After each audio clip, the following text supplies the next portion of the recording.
well, this is a movie about millennials in decline, coming up in conflict or in conversation with a slightly younger generation. And here, John plays a character named Terry Goon, who in his mid 30s has just been divorced by his husband, and in the meantime is trying to remake himself as a perfect homemaker, a perfect caretaker, and an uncle to his estranged nephew. The only problem is that his nephew happens to be a very beautiful, like, fashion model, and all of his friends are coming over to meet, keep wanting to come over and meet this guy. So I guess that's as close to a logline as I've ever been able to get with this movie. A lot of other stuff happens as well. My name is Qahir Harhash. I'm from Palestine, and I play Bahlul, which is the nephew of Uncle Terry. My name is John Early, and I play Uncle Terry.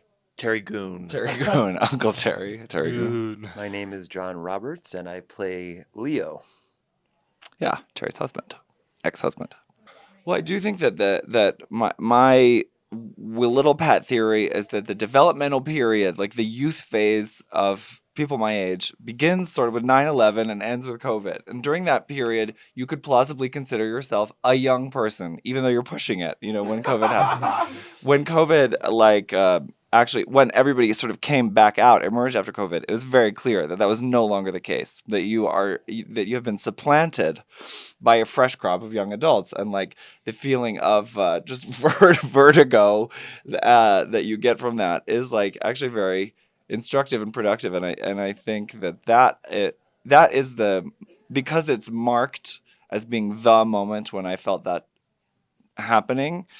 That's one of the reasons why the movie is set during that period. You know, it doesn't dwell terribly much on the horrors of COVID. We never thought about COVID really once during the thing because we were always just thinking about John's character trying to cook, which he absolutely manifestly cannot do.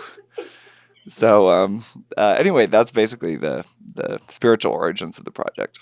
So I was just in New York on stay because I work as a model, and I just told my agent I'd really like to get an acting role.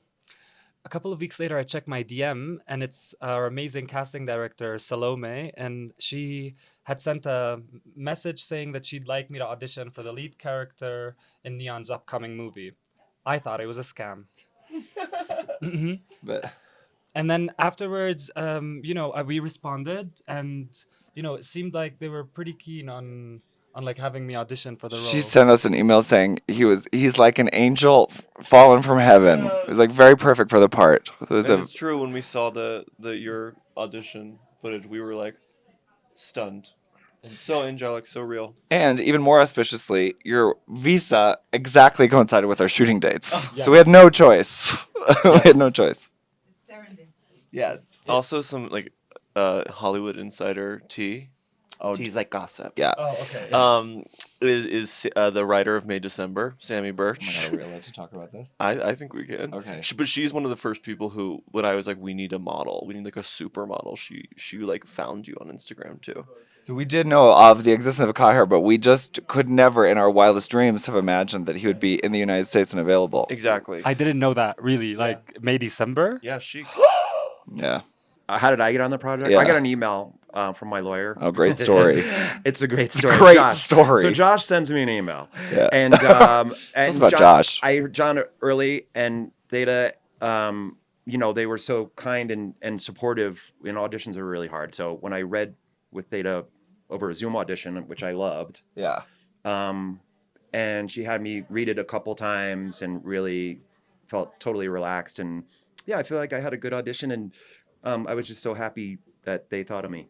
Yeah. And I am such a long time, many people know John Roberts as the voice of Linda Belcher on Bob's Burgers. Yes. But John Roberts is truly an icon and invented a genre. Like the front-facing phone comedians of today Like John was doing that shit in 2006, but I truly, hate his him to say Pre-COVID, long long before pre-COVID, COVID, and, long and really, before and he COVID. just he's a comedic genius, and we were really, Ah, really stop. so excited Yeah. to see that you are also just an effortless, beautiful actor. Yeah. Thank you very much. Oh, yeah. And what an incredible director. All right, it that's was enough. like it was like a That's okay. theatrical experience. We're which being filmed. Okay, sorry. But It's embarrassing. Fantastic. Yes. My name is John Early, and Theta wrote this role for me. I'm so thrilled to say we're old friends, and Yeah. she really understands my kind of comedic sensibility and strong suits and what I'm interested in, because we're friends. We're interested in the same things, and in how we see the world and talk about the world together.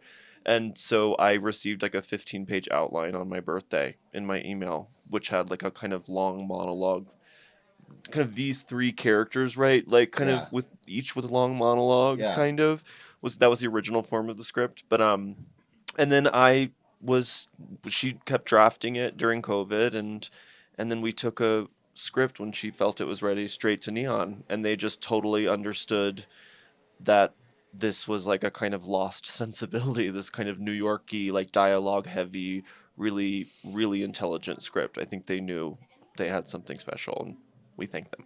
It's a very good thing, actually, for a performer, I think, to have something else to worry about other than their own performance. So that means that a lot of time, maybe the camera is capturing me thinking about something else, like the boom or the lighting or something.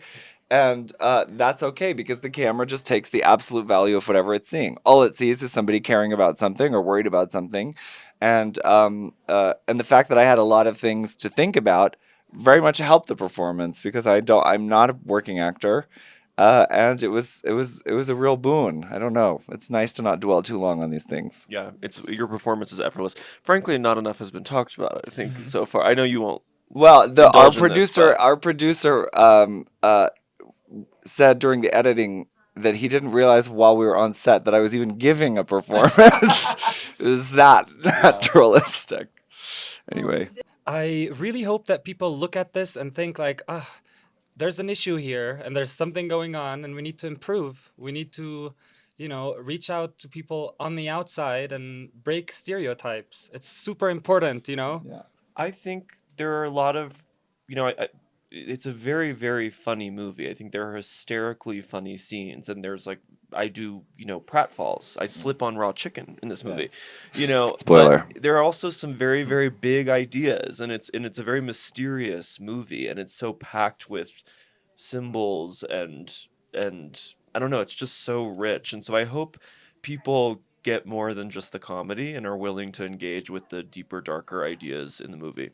Yeah, Go sorry. on, talk. It's a dark comedy. Do it. It's a dark comedy, and Sorry. it's a great social commentary. I feel like it's very relevant, and I would like them to just think about it for a long time because it's a very thoughtful film, and there's a lot of things to think about in there besides the comedy.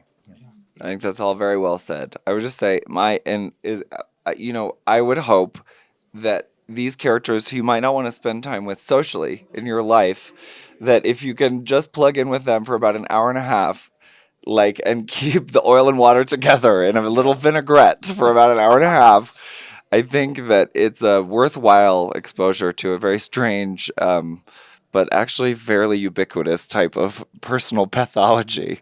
And I think it's not totally unlikable, when it's framed this way with these actors and the jokes and the beautiful imagery and all of that kind of stuff, and then go back to your life and avoid all of these kind of people for as long as you live.